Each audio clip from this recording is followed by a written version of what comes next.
Hello everyone, स्वागत है आप सभी लोगों का स्टडी 5.6 में। तो आज हम आप सभी लोगों को परिमेय संख्याओं का भाग बताएंगे, जिसमें आपके 5 प्रश्न रहेंगे। आप पांचों प्रश्न को समझेंगे तब आप आसानी से परिमेय संख्याओं के भाग को सॉल्व कर सकते हैं।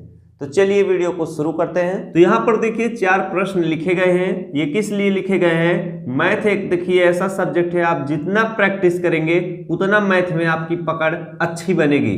तो चलिए, अगर मैं इस प्रश्न को समझाऊंगा तो इन प्रश्नों को आसानी से हल कर लेना चाहिए आप सभी लोगों को। तो यहाँ पर देखिए -7/12 भागे -2/3 है। ये एकदम सेम भिन्न के भाग की तरह है, बस नाम क्या है? परिमेय संख्याओं का भाग। तो परिमेय संख्याओं में क्या हमारा हर माइनस में नहीं रहना चाहिए बस। अब देखिए इसे हम कैसे सॉल्व करते हैं, जैसे भाग को सॉल्व करते हैं उसी तरह से। -7/12 है तो इसे हम क्या -7/12 लिख लेंगे, ब्रैकेट हटा देंगे। यहाँ पर देखिए भाग का चिन्ह है तो हम क्या इसे गुणे का चिन्ह बना देंगे। इसके आगे वाली जो भिन्न लिखी है -2/3, इसे हम उल्टा लिख देंगे। तो -2/3 का उल्टा क्या होगा? 3 हमारा क्या ऊपर लिखा जाएगा, और ये जो -2 था वो क्या आपका नीचे लिख दिया जाएगा। अब ये भिन्न का गुणा की तरह बन गया है, तो इसे आप आसानी से काट पीट कर सरल कर सकते हैं। 3 से आप 12 को काट सकते हैं, तो 3 1 के 3 हो जाएगा। 3 चौके कितना होता है? 12 होता है।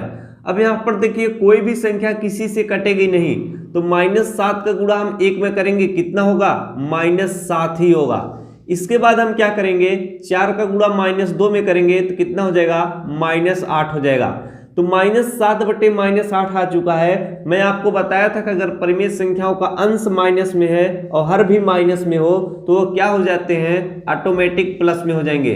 तो इसका आंसर क्या हो जाएगा? 7/8, यही आपका क्या होगा? आंसर होगा। तो पहला सवाल मैंने आपको बता दिया। अब इसी आधार पर इसमें देखिए कहीं ऊपर माइनस का चिन्ह है तो कहीं नीचे रहेगा, उसे भी हम आसानी से सॉल्व कर सकते हैं। तो चलिए इस प्रश्न को सॉल्व किया जाए।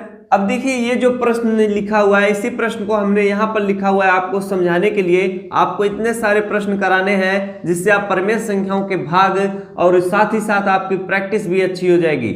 यहाँ पर प्रश्न है -6/15 भागे 6/15 है, तो आप पहले क्या लिखोगे? -6/15 लिख लेंगे, ब्रैकेट हट जाएगा। इसके बाद भाग का चिन्ह है तो हम क्या गुणे का चिन्ह बनाते हैं। 6/15 लिखा हुआ है तो इसे हम क्या उल्टा लिख देंगे। तो 6/15 का उल्टा क्या होगा? 15 ऊपर लिखा जाता है और 6 जो अंश है वह नीचे लिखा जाएगा। अब 6 से हम 6 को काट सकते हैं, 6 1 के 6 हो जाएगा और 6 1 के कितना हो जाएगा? 6 हो जाएगा। 15 से हम 15 को काट देंगे तो -1 ऊपर आ चुका है, कितना? -1, और नीचे क्या है? 1 आ चुका है। तो -1/1 आया है, इसे आप यही आंसर लिख देंगे, क्या आंसर हो जाएगा। तो ये भी सवाल आप बड़े आसानी से सीख गए हैं। अब चलिए इस प्रश्न को आपको समझाया जाए। अब ये देखिए आपका यही वाला सवाल है। यहाँ पर देखिए गुणे का चिन्ह है तो यहाँ पर भाग का चिन्ह होगा, क्योंकि हम परिमेय संख्याओं का भाग आज आपको बता रहे हैं, कल मैं आपको गुणा बता दिया हूँ। -8/15 भागे 7/-6 है, इससे सॉल्व कैसे करेंगे? सेम नियम, -8/15 है तो -8 हम क्या 15 लिखेंगे। इसके बाद भाग का चिन्ह है तो गुणे का चिन्ह बनाएंगे। 7/-6 है तो इसे हम उल्टा लिखेंगे। तो 7/-6 का उल्टा क्या होगा? -6 ऊपर चला जाएगा और 7 क्या हो जाएगा? नीचे चला जाएगा।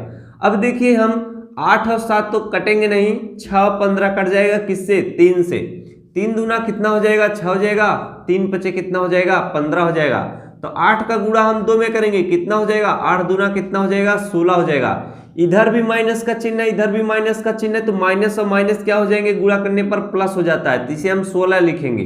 बटे 5 का गुणा हम 7 में करेंगे, 7 पचे कितना होता है? 35 होता है। तो ये देखिए आपका 16/35, यही आपका क्या हो जाएगा? आंसर हो जाएगा इस प्रश्न का। तो ये भी बड़े आसानी से हमने सॉल्व कर लिया। अब चलिए तीसरा प्रश्न सॉल्व करता हूं। देखिए मैं आपको बार बार बता रहा हूं, आप लोग 1-2 प्रश्न सॉल्व करके छोड़ देते हैं। आप कम से कम उस टाइप से 5 प्रश्न सॉल्व करेंगे तो आपकी पकड़ जो होती है मैथ में अच्छी हो जाती है। तो चलिए तीसरे प्रश्न को सॉल्व किया जाए। ये देखिए आपका तीसरा प्रश्न यहाँ पर लिख गया है 65/-14 भागे -13 क्या है? 7 लिखा हुआ है। इसे उसी नियम के तहत 65/-14 है तो 65 क्या आप -14 लिखेंगे। इसके बाद भाग का चिन्ह है तो क्या हम गुणे का चिन्ह बना देते हैं। इसके आगे वाली जो भिन्न है उसे हम क्या उल्टा लिख देते हैं। -13/7 है, इसे हम क्या 7 को ऊपर और -13 को नीचे लिख देंगे।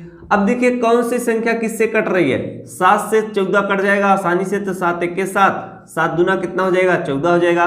तो 13 से 65 कटेगा, 13 13 13 26 13 39 13 चौके 52 होता है, 13 पचे कितना होता है 65 होता है। तो 13 1 के 13 13 पचे कितना होता है 65 हो जाएगा।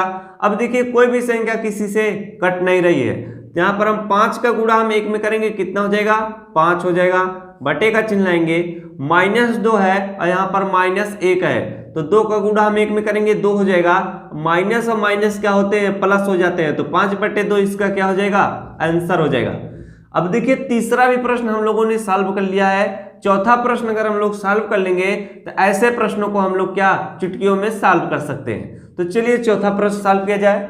ये देखिए आपका चौथा प्रश्न जो है यहाँ पर लिखा है 8/9 भागे -4/3। इस प्रश्न को मैं आप लोगों के लिए देता हूं, आप लोग इसे सॉल्व कर बताइएगा। इसका देखिए मैं आपको आंसर बता देता हूं। इसका आंसर जो है -2/3 आएगा। -2/3 जिन लोगों का आंसर आएगा उनका सही रहेगा, आप लोग मैच कर लीजिएगा।